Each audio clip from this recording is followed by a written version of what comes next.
ઠાકરધામ બાવળિયાળી ખાતે તારીખ 12 થી 22 માર્ચ દરમિયાન યોજાનાર શ્રીમદ ભાગવત ગોપ જ્ઞાન કથામાં 51,000 બહેનો દ્વારા ગોપી હુડા રાસનું ભવ્ય આયોજન કરવામાં આવ્યું છે। ત્યારે આ આયોજનની તૈયારી રૂપે આજરોજ સુભાષનગર 4 રૈયા રોડ સાઈ મંદિર ખાતે રમાબેન હેરભાના માર્ગદર્શન હેઠળ આજરોજ સમગ્ર માલધારી સમાજના બહેનો દ્વારા પ્રેક્ટિસ કરવામાં આવી હતી। અહેવાલ ગિરિરાજસિંહ રાણા। ઠાકરધામ બાવળિયાળી ખાતે તારીખ 12 થી 22 માર્ચ દરમિયાન યોજાનાર શ્રીમદ ભાગવત ગોપ જ્ઞાન કથામાં 51,000 બહેનો દ્વારા ગોપી હુડા રાસનું ભવ્ય આયોજન કરવામાં આવ્યું છે।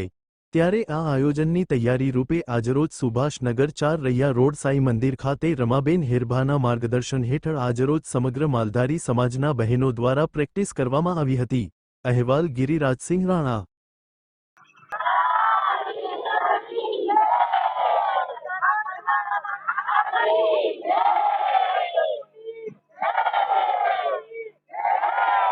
જય દ્વારકાધીશ, ઈસુ બાપુની જય, રામ બાપુની જય।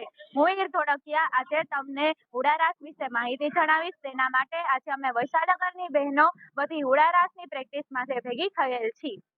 જય દ્વારકાધીશ, હું સેજલબેન મીર રાજકોટની સમગ્ર બહેનોને તમામ બહેનોને હું વિનંતી સાથે જણાવું છું કે બાવળિયારી ધામમાં આપણે 51,000 મહિલાઓએ હુડારાસ લેવાનો છે, તેમાં સમસ્ત બહેનોને પધારવા વિનંતી।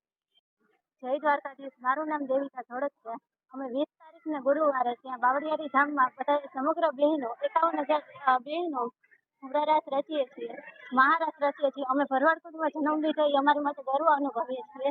બધા બહેનોને ત્યાં પધારવું વિનંતી છે। જય દ્વારકાધીશ। જય દ્વારકાધીશ। ખરેખર તો હરખની હેલી છે, કેમ કે મારા બે